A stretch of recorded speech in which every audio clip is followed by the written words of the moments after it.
Hello everyone. Welcome to Break the Wall, Sexuality, Revolution, Collaboration. And even curated by MASH Project Foundation and Nina Kler, the founder of Pursuit of Balance.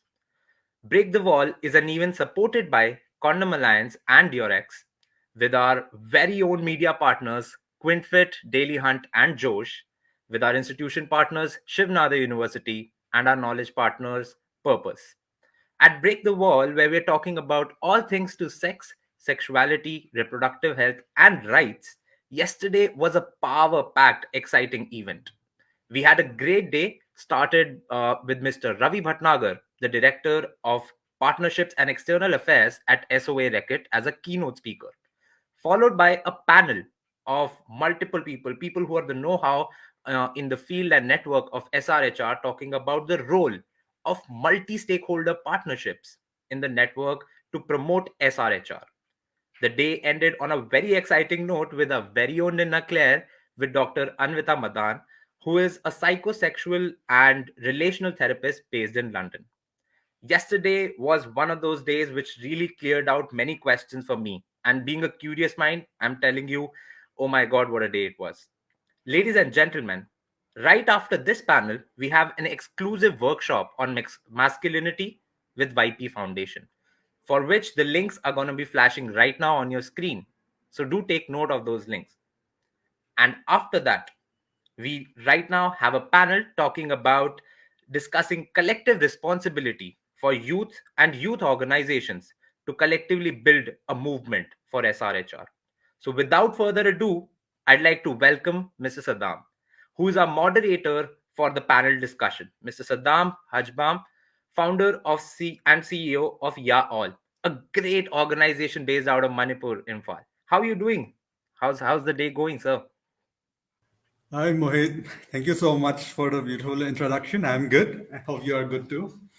I'm doing great. I'm in my room and I feel I'm really awed by the work that your organization do. So I'll take leave now and thankful for you and for your presence here. Hope the panel experiences the great moderation that you're gonna do. Thank you so much.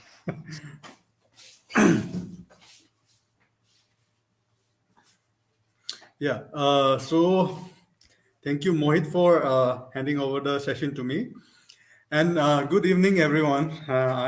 I'm so delighted that I'm able to be a part of this great initiative that Mars Project, along with others, have been doing. So definitely to start with, I would just like to tell a little bit about myself.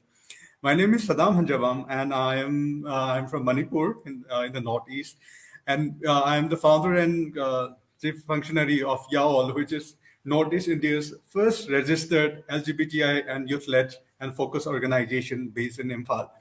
So, just to without further ado, let's just start calling up our panels. We have a list of diverse panels across the country, and it's my pleasure to call up our panels. I'll just start one by one. Uh, um, First is Apurupa, who is the program officer of the YP Foundation. Hello, Apurupa. Hi, I'm still in backstage. Okay, I'm back. Hi, hello. Hi. So I'll just call up everyone, and we will just start after that. So next is Mandira Kalan, who is the Associate Director of Campaigns, Purpose India. Hello. Hi, Saddam. Hi, Apurupa. Hi. And we have Prakshi Shah, who is the founder director of Har Adhikar Foundation. Hello, Prakshi. Hello, everyone. Yeah. And next we have Priya Prakash, founder and CEO of Health at Go. Hello, Priya. Hello, everyone. It's lovely to be here. Hi, same. And we have one more, Yasser Ahmad, who is the Management Associate of UNDP, United Nations Volunteer Program. Yasser.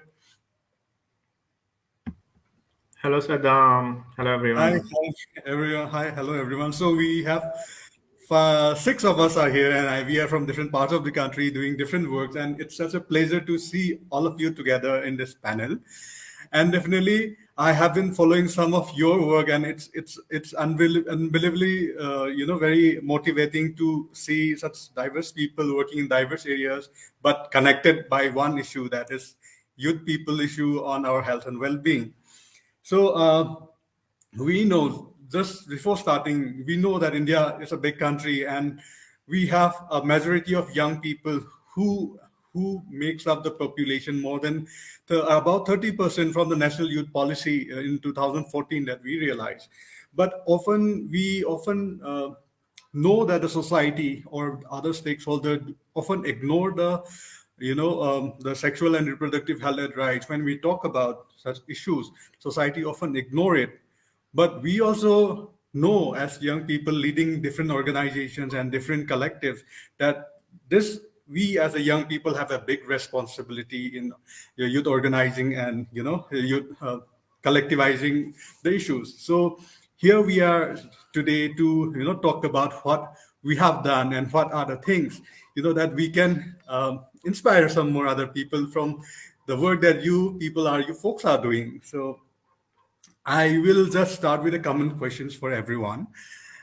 And this is that, we, when in the global movement, when presently we realize that there are certain movements which have gained global attention, like, for example, climate change. But when it comes to sexual and reproductive health and rights, where do we see this movement going? Like in climate change, we have seen a lot of rallies, advocacy, and so many things. But in terms of sexual and reproductive health, where do we see this movement going? So just in order, I would like to hear from Apurupa, and Apurupa can please take somebody and we can have a common conversation around it. Thank you. I absolutely love the tagging method because I feel like otherwise everyone else is just waiting. We're so polite. We don't want to step on anyone's toes. No, thank you for such a wonderful question, sir. I think you froze.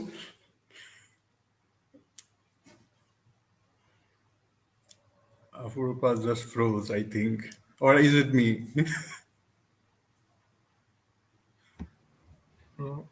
It's her. Yeah, it's her. Okay. So then I think we will just go with Mandira, and we will get back to Apurupa when she's back.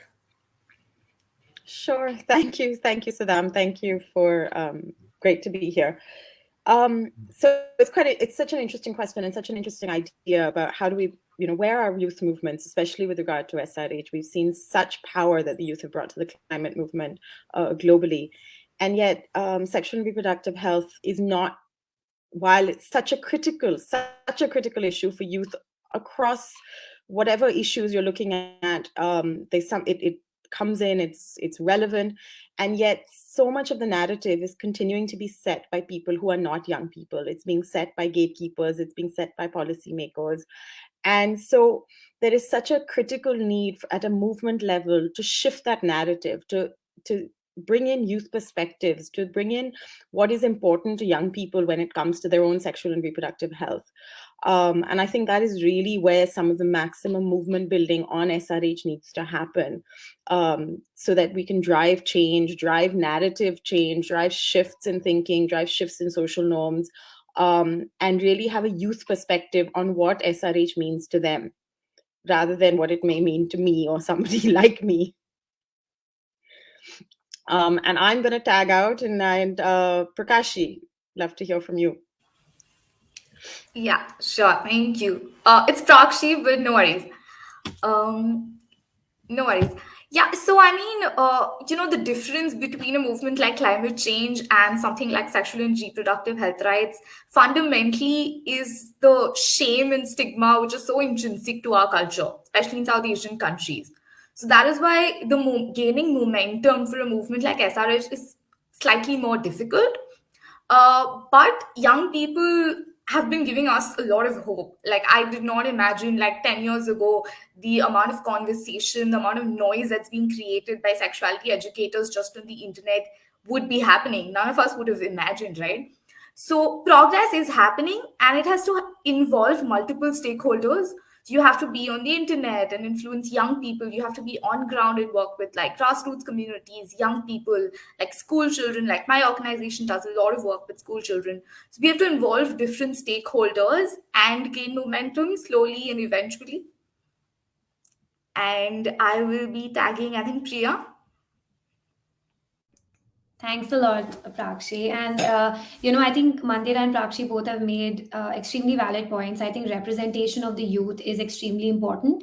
But what I believe, what I've seen in my experience and working with children of various age groups, is that as young people, we are doers. I call myself a part of that young people fraternity still, not for long, but still.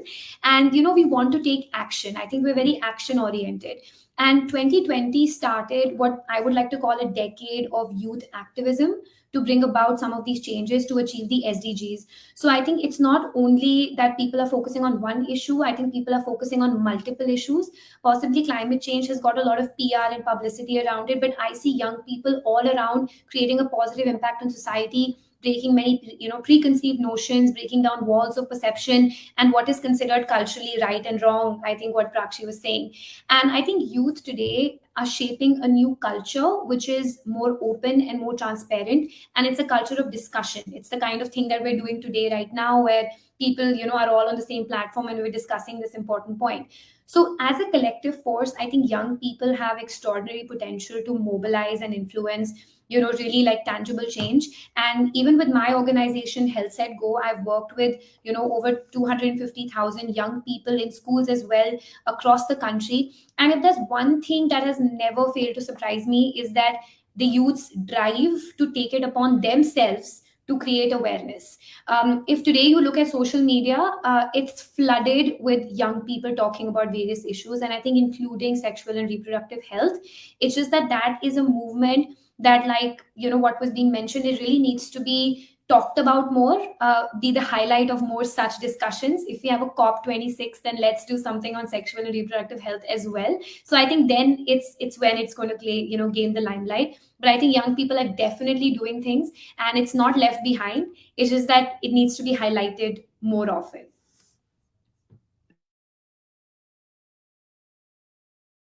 Oh, I have to pick. You need to another tag. person. I think, so you're the one that's there on the panel. So over to you. Yeah, thank you, Priya, and thank you, Saddam. It is a very interesting question, and I think it is on its way to becoming a movement, because earlier, when lots of framework were getting drafted at the international level, it was always seen as a concept which is a Western, something very individualistic, and which is not applicable to non-Western world. But many judgments came from the Supreme Court as well, related to self-identity, related to right to choice, which made it possible to talk about it, and to build a discourse around it, to build a advocacy movement around it. And there have been increase in awareness from past few years on sexual and reproductive health, and people have started owning up these social spaces to share their stories, and to share their own experiences in their community, in their friend circle, at their college level. So people are becoming more vocal about it, which is a very, very good thing. And it is not only happening at the national level, because we are working at the 58 districts. So we have seen that we are able to create those spaces where people, like the young people, are coming up and they are forming peer groups, and they are forming listening circles, where they are just talking about their own notions, their own opinions, are able to come up and share freely what they think about it. So definitely it is building up, and it is spreading out, and many local level organizations who are working for this, who are taking charge, they are building their own knowledge and spreading it through very creative methods, I would say, like through video bites, games, animation, and activities. So that is really good things, which it will help them to shape up into this discourse as a movement. And best thing is that it is not at the streamline now, so it is getting attention, it is getting at the center. So yeah, over to you. Yeah, that has been very good points, that the movement is still going. It's just that we have lesser PR than, as Priya was saying. The climate change has gotten attention because of what's happening around the world and and issues like sexual and reproductive health is still taking little slower because of the culture also that we are embodied with. And definitely with young people taking ownership and accountability, young people coming in the front, and young people's representation, I think definitely we will be there someday, and it's not very far. And yeah, as everyone was saying, we need more platforms for young people to express. And a platform like this is it's a very important platform. And we only 5, 6 of us are here, but when it reaches out to more people, that will be the way how the small collectives will be formed, and we will definitely move forward. And there are many young people. So, and talking about young people, I would just like to drop into the next question of, there are so many young people, like, adolescents, school going younger ones and college going ones, and so there are so many generations that are coming out now, and they are more upfront, and they really want to take ownership, and they really want to create a movement from their own. So the question is, there are so many aspiring change makers, young people who are coming out, but what is the way that they can, what is your advice that they can make this movement sustainable and scalable? And I am going to direct this question to Mandira, who has been working for so many, who might be one of the most experienced person in our panel. First to Mandira, then I will come to Priya, who has been working, who herself is like an influencer, already reached more than 25,000 children, young people. So Mandira, then Priya. Sure. So, when I was hearing you speak, I think the first thing, and I thought, what do you want to tell young people or change makers? My suggestion is look left and right. No movement starts with one person. No movement starts with one organization. Find commonalities, even with people who may not be doing exactly the same work as you, especially with SRH. SRH touches on every aspect of our lives, frankly. Whether it's your aspirations, whether it's your livelihood, whether it's your education, SRH impacts all of those pieces of your life. Look around you. Movements are built by creating safe spaces for people to come together. And I really heard what Yasser was saying about listening circles and peer groups. These are such important things for young people because we don't have safe spaces. It's very hard as a young person to find a place that doesn't judge you, that is safe, that's secure, that will respect your privacy. I think critical to making movements is really finding safe spaces to have these conversations, to bring on board different kinds of people, diversity of voices. I think one of the most amazing things I find about young people is that they are constantly committed to bringing forth different kinds of diversity. And there are so many voices that need to be on the platforms. And that's something we've really struggled with in the past. And we've, many generations have really not been able to fulfill that. And I really think that young people have that advantage. So, I think for me, it is look left and right, see how many people you can bring with you. That's critical to any movement building. Priya, I'll hand over to you.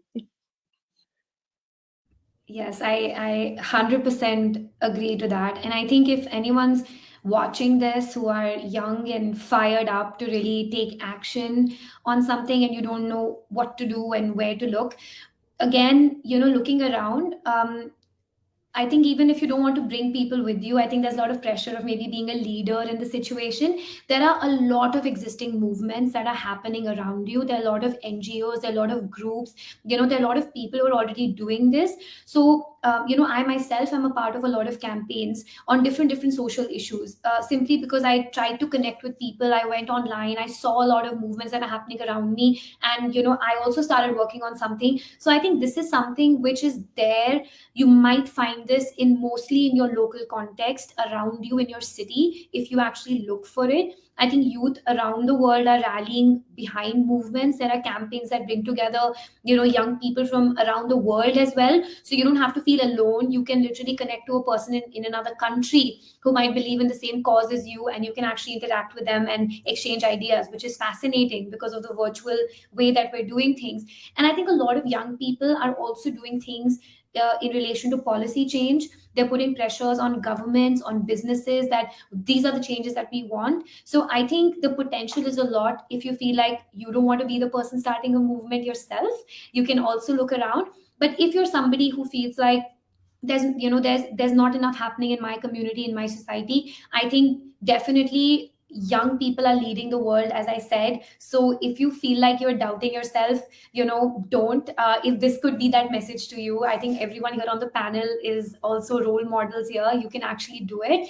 And if you want to take a route of entrepreneurship, for example, I myself am a social entrepreneur. I think that's another category that needs to be talked about, because as you spoke about, Saddam, sustainability and scalability of solutions, I think sometimes market based solutions to certain things can also promote a different social way of thinking about things. Like, I see a lot of brands who are a lot more socially conscious in terms of many issues that they like to forefront and talk about. So you can maybe you're the next founder of such a business.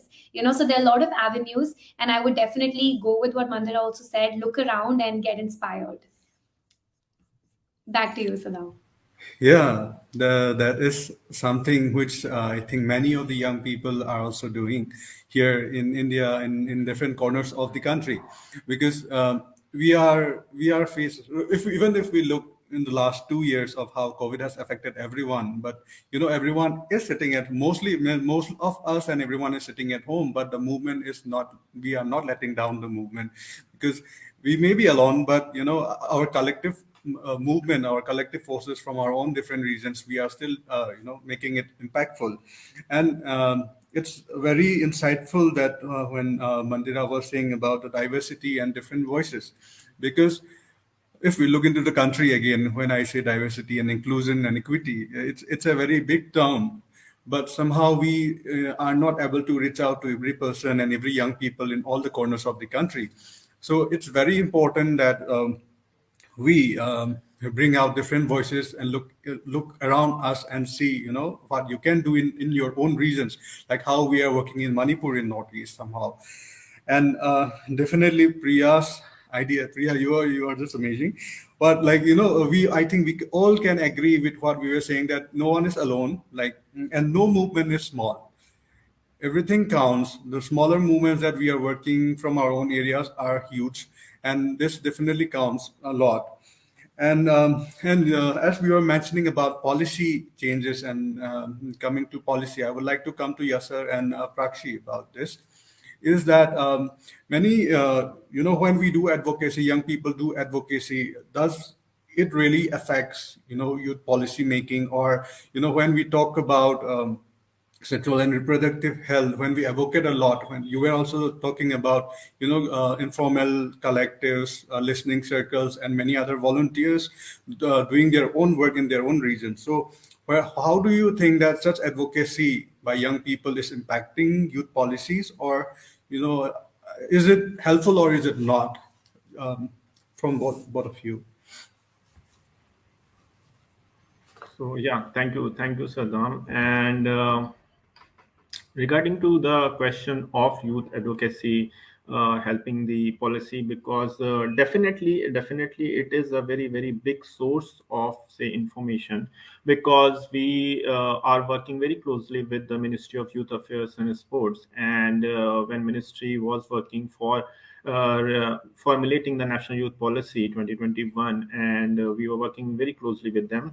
So we reached out to lots of youth groups when we were doing the consultations, because India is a very very diverse country, and we have very diverse youth group population across so many sectors. So in order to get the expertise and get the knowledge of those sectors and those youth groups, we reached out to many youth organizations across India during the consultation, because they have been working from really long time with the communities, with the tribal population, with the people from LGBTQ sector, with the people from sector HIV positive sector, with the youth from disability sector. So they were also able to give the insights. They were able to get young people on board, and young people were themselves able to articulate their own issues, their own demands. So definitely youth advocacy is a big tool. And also because there has been like a very strong focus in government schemes and programs for working towards the sexual and reproductive health And we are also at district level try to collaborate a lot with the district administration and local institutions to work for these. But there's a big need of collaboration, because let's say, for example, at the district level there are so many requirements. These knowledge and these information needs to be incorporated in classroom teaching, and the young the kids in a school needs to understand that they should be encouraged to seek information from the right sources, because adolescence is a period when it's kind of a turning point where most of the health and hygiene habits build up, where they discuss a lot with their peer groups. And it has been consistently found that one of the largest influencer group for the SRHR amongst adolescent is their own peer group. So with the policy, youth ministries also, like, we are working with very closely, and we are trying to uh, make a role of youth ministry as a converging ministry, because they can work with the Ministry of Family and Health and Family Welfare. They can work with the Ministry of Education to increase the awareness and increase the knowledge about the sexual and reproductive health rights. And in fact, very recently, the Ministry of Health and Family Welfare came up with the fifth National Family Health Survey, where there are many findings related to the same. So they are working a lot. They are working a lot on these issues, but there's also a need of approaching the local level government, local level institutions, from with, like, taking everybody along, the youth groups, the all the youth population, the NGOs, the CBOs, to work on these. So yeah. Yeah. So, I mean, firstly, it was very inspiring to hear Yasser talk about all the work he's doing with the policymakers. Because as somebody who's, I'm studying law and I want to work in the policy space, um, like like country right now is far away from perfect, but I think young people are really shaping the public opinion. Like whatever we've seen in the last 5 years, whatever has changed with regard to queer rights, trans rights, it is young people rallying and advocating and saying that this is what we demand. And that is why the courts and the policymakers have been forced to give in to these demands. So youth advocacy has always shaped policies, given the history. But again, the grassroots, the collaboration is very important. Sometimes the government wants to implement a policy and there's a law in place, but it's not decimated to the local level. So there's policy about, giving subsidized sanitary pads, but it's not reaching everybody. So collaborating with nonprofits, collaborating with every stakeholder, and making sure the policies reach the communities who need it the most can kind of help a lot. So that is really, that is really engaging. Like, for example, like how the Section 3 IPC Section 377, there has been a lot of movement, and how it has changed in the last few years. In 2018 it was decriminalized. So I think there's a lot to be done when it comes to advocacy and youth policy and other things. So when Prakshi, you were talking about partnerships and collaboration, it stuck to my mind of how how Mars Project and is really working towards educating people about sustainable development goals, the 17 sustainable development goals, and their movers programs and all. So here, what comes to my mind is that when you were talking about collaboration, one thing that which is I think lacking in our country is also this collectivization. Is also this coalition when it comes to sexual and reproductive health and rights, because we have different organizations, like how Mandira had been working for with Population Foundation of India earlier, and now with Purpose. And also, Priya has her own, is a social entrepreneur, and you are also working with your own organization, Adhikar, and yes, she works with a lot of young volunteers around this. So, is there a way forward? This I am coming back directly to Mandira. Is there a way forward that because you have seen many young people, I think you might have also seen many young people, forming collectives and through digital platforms, also through Purpose. How is the collectivization, is it accelerating the the work on sexual and reproductive health and rights, or what is the possibility of such coalition and collectivization? Thanks, Saddam. So I think that what is interesting, and I think what's been interesting, there are many disadvantages to what we faced over the last year and a half with COVID, but one of the few advantages has been a rapid digitization. And there's still a huge digital divide in the country, but there's been a rapid digitization which has enabled people to collectivize, I feel, in more effective ways. And as I think it was Priya who mentioned that, you're able to connect to people who you might have not previously been able to connect to easily. A girl sitting in Patna can connect to somebody sitting on the other side of the world conceivably. And that, I think, is a huge driver for collectivization, of forming networks.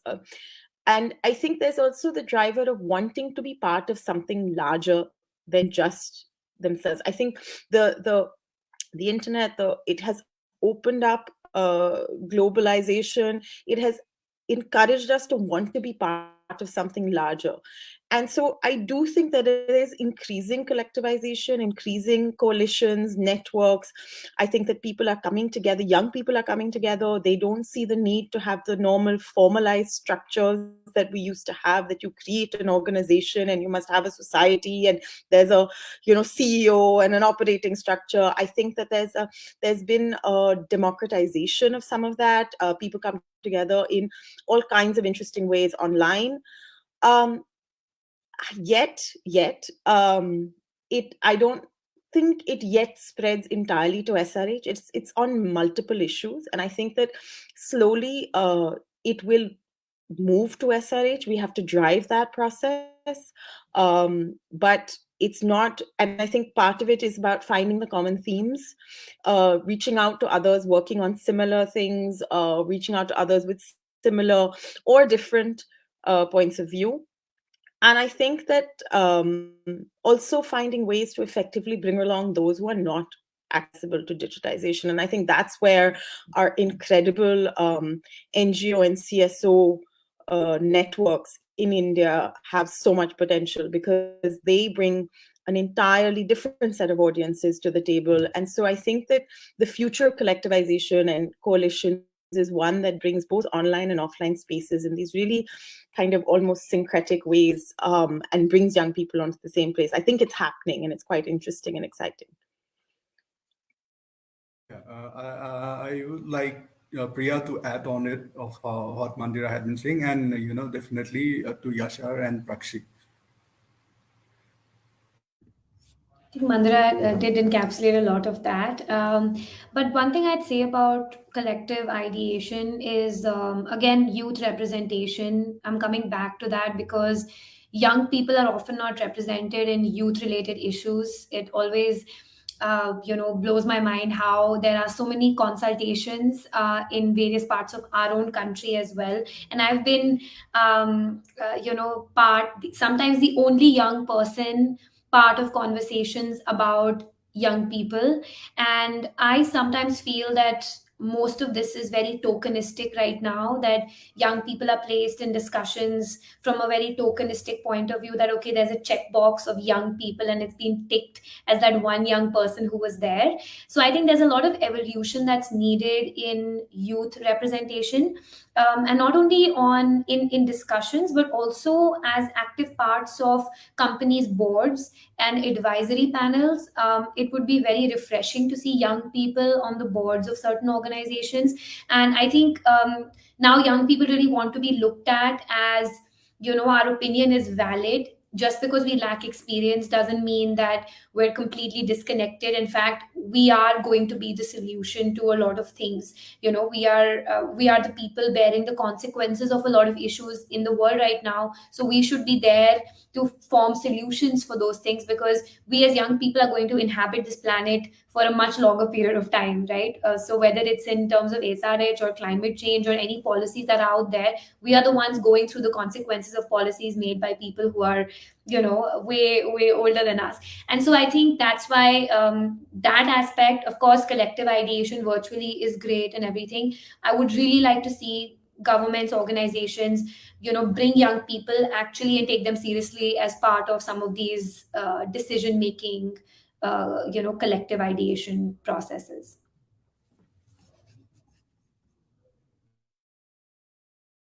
Yashir, could you please add to that?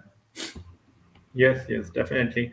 So I was just thinking about what Mandira and Priya was saying, and I think youth-led collectivization or coalition are really, really important, and because of mainly few factors. First is definitely the sustainability, because as an organization, we might be working for some time, let's say 2 years, 5 years, or more than that. But once we start to roll back our programs, that if we are not able to create those coalition who are independent on their own, then it will be very, very hard to sustain them. And SRHR is a very long campaign, because it addresses the behavioral change. You need to change your own behavior in order to ensure that SRHR are things are met. So that sustainability is only come when we are able to get people at the local level, especially young people, and organizations who are working at the local level, and create a coalition.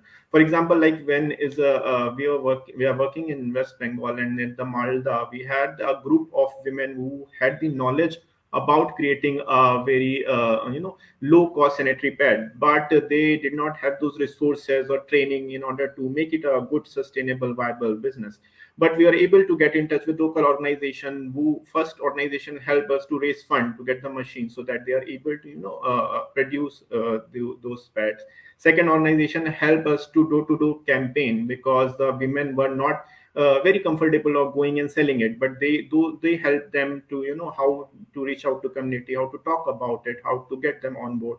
And the third organization help us for all the technical knowledge related to packaging, marketing, and all that. And we are able to create a really good sustainable model of low cost sanitary pad over there, and they are going on. It's like we supported them for about 1 year or 2 years. Now they are just running it on their own, and more around 200 women are now working for it. So those coalition really help them to sustain, even if we withdraw as a project or we withdraw as an organization. Second is they help to get the ownership from community, because it is a very, very taboo topic at still so many level. We're working with the tribal district, we're working with district in the hilly areas, and they have their own language, they have their own custom, they have their own local norms, and as an external organization, it is not easy to go inside. So we try to get like we have a youth resource center, we try to get youth from the community level who are part of it, and they lead the change. They go out in the community, they work with them, and they break those barriers, so that they are able to come to the center and have the training. So that is also very helpful. These coalition definitely help in creating ownership from the community. So yeah, those two are really, really important factor. Yeah, that has been really helpful. And taking in just between Apurupa is back. Hi, Apurupa. Yeah, so I will follow up with you. We were talking. We were talking about how youth collectivization and creating of coalition is helping young people and young organization.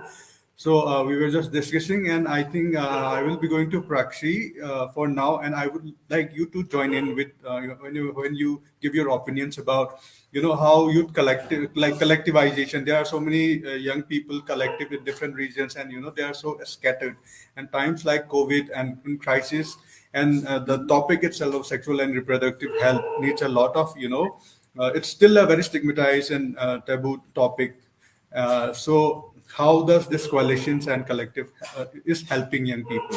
So to Prakshi, then I would like Apurva to come in after that. Really want to echo what Priya said, because I think we often ask the question that what are young people doing? Are they doing enough? And that question pops up again and again. But I think young people are doing a lot more than we should be doing. The question should be what, like, the power is not being given to us. We're doing everything in our capacity to bring about change, but there are, again, Mandira mentioned this, there are like gatekeepers who are making all the decisions, making all the calls. So like real change will not happen unless we get the seat at the table, right? Or create our own table, whatever. So that is like really important. The other thing with regard specifically to sexual and reproductive health rights, intersectionality is the way forward, because again it affects so many other issues. I don't think SRHR can be looked at in a different box, right? It affects health, education, gender. You can't talk about SRHR without talking about access to clean water and sanitation. So all these are absolute different avenues and different organizations working in their spaces. But you can't go and talk to a woman from a low income community and tell her that this is a menstrual cup and go use this. Maybe she doesn't have access to clean water. So all these are so intrinsically related to one another. That is why having an intersectional approach towards addressing SRHR concerns is the way forward, and that is why collectivizing is important.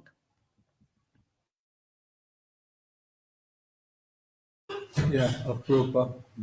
Sure.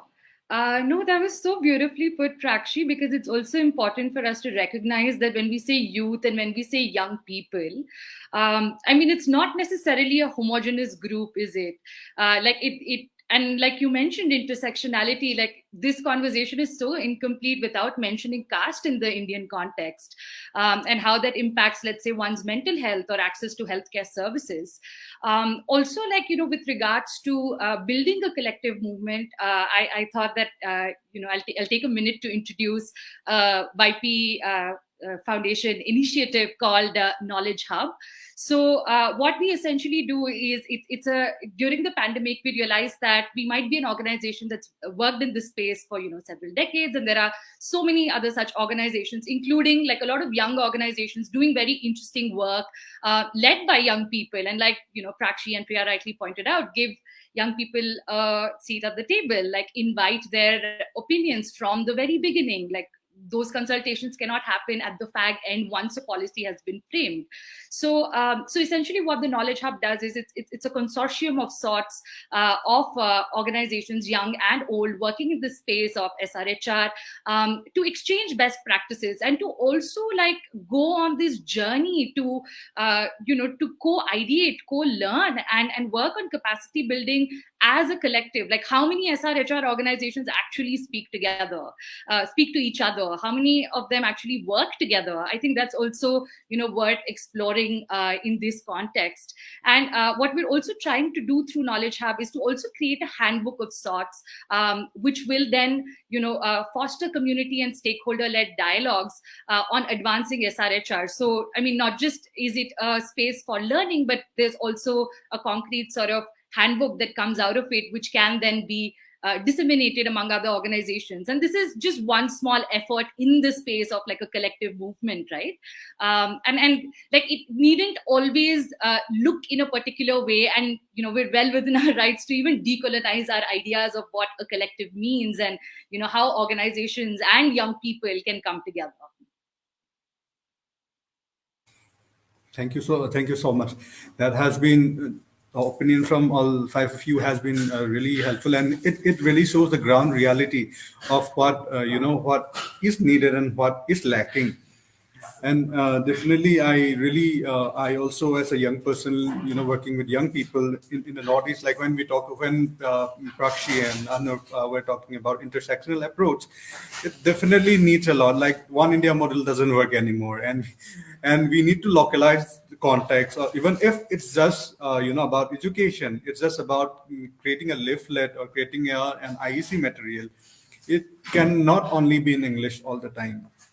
So I am, definitely thankful to our co-sponsor here, the Durex, the Birds and Bee Talks, who is working in Northeast, who are educating young people and adolescents and creating more diversity in this, and and translating such information in local dialects and languages. So the Birds and Bee Talks it has been really helping in the northeast part of the country.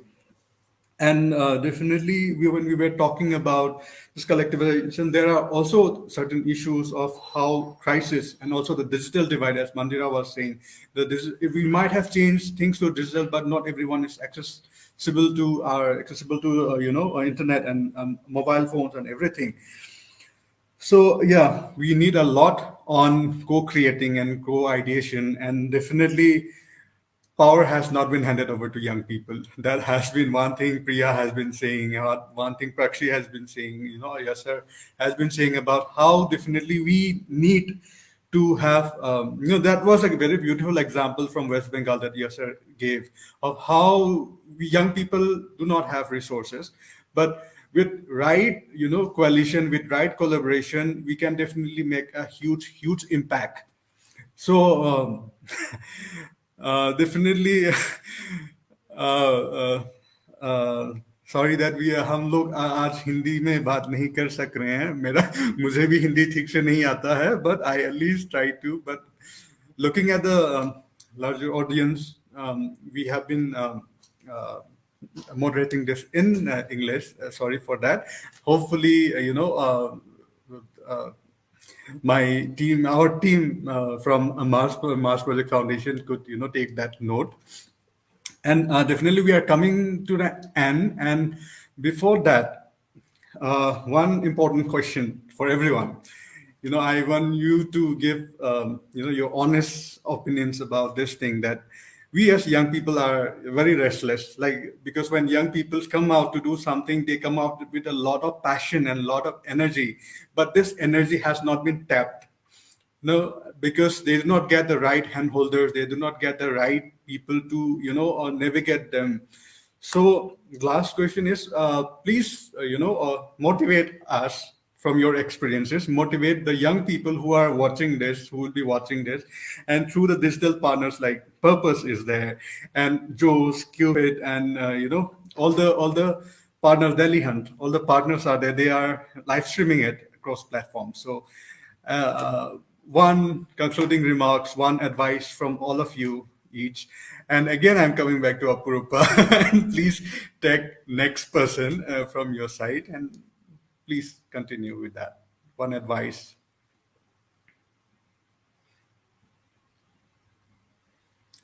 Apurupa froze again. No, I'm here. Do you mean me? Oh, Yeah. No, I'm not. I'm not frozen. No, I'm here.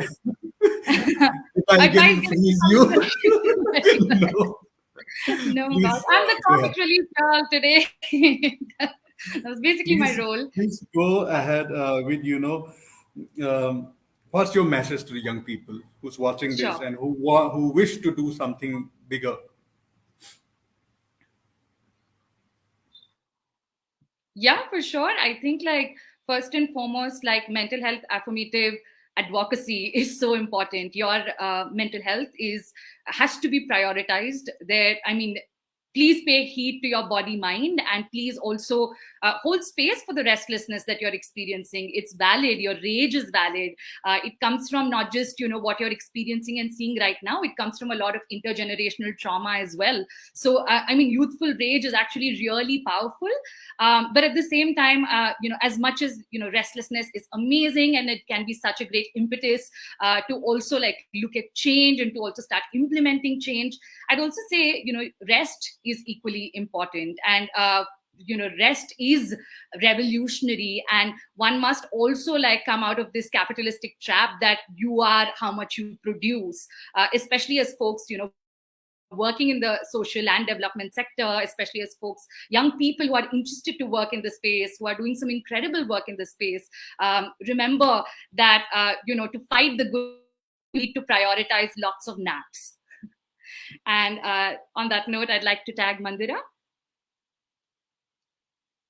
Thank you. I agree. Prioritize rest. We don't do it enough. I'm going to just keep it short and say push harder. You're on the right track. If they're not listening, get them to listen. Speak louder, speak to different people, bring others, and most importantly, bring others, diversity and voices. Strive for that diversity that we so desperately need on platforms.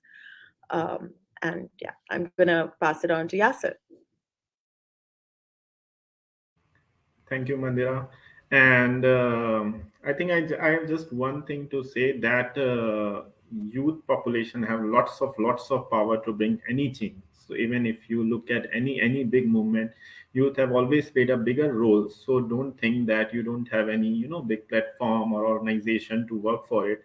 Just start identifying in your own area what you can do and what is possible in your own capacity, because obviously we as a young person we have lots of responsibility in terms of building our own self.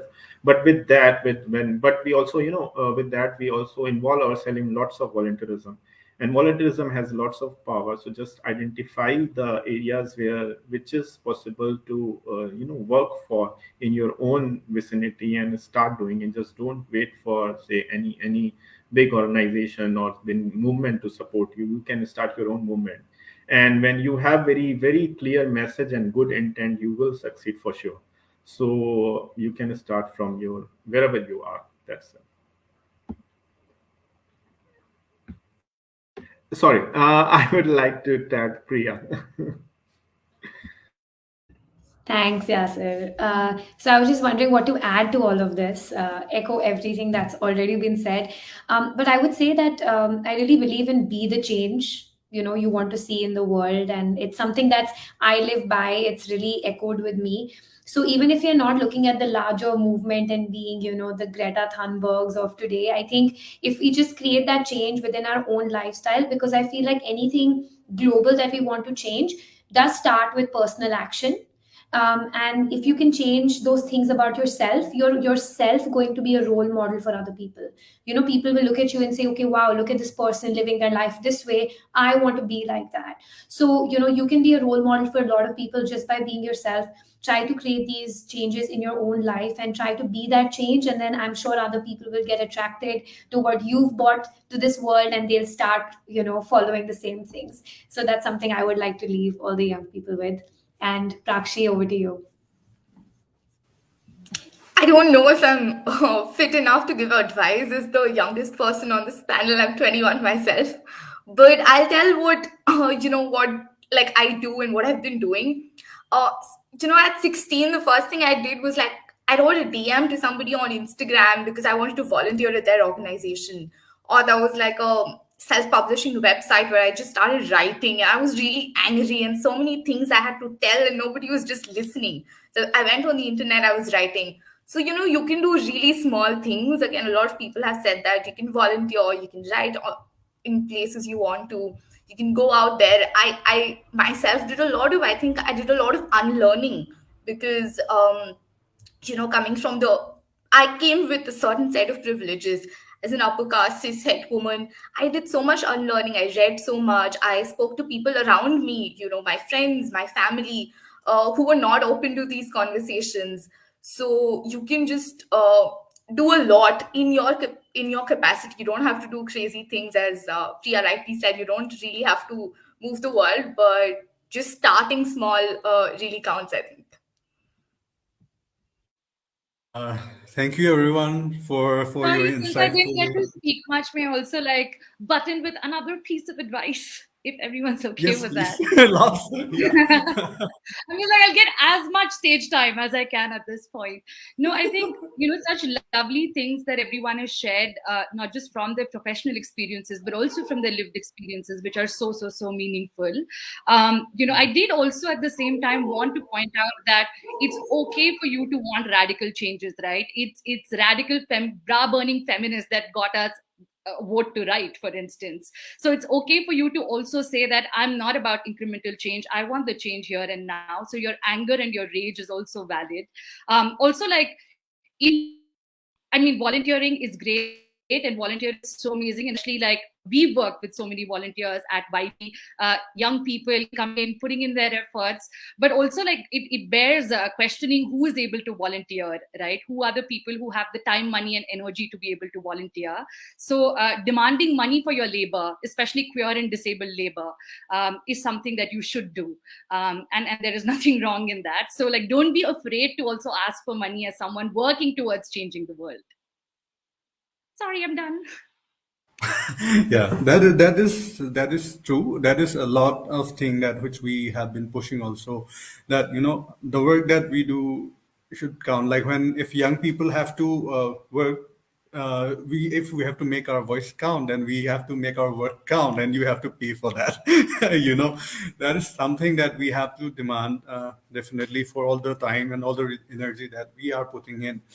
And definitely, to coming now, we are coming to the end of the session. It's been 1 hour, and we don't know. We could have talked more and more, but because there's another workshop in the next 1 hour, so I'll just kind of wrap up with this program, with this talk. It has been immense, insightful to me.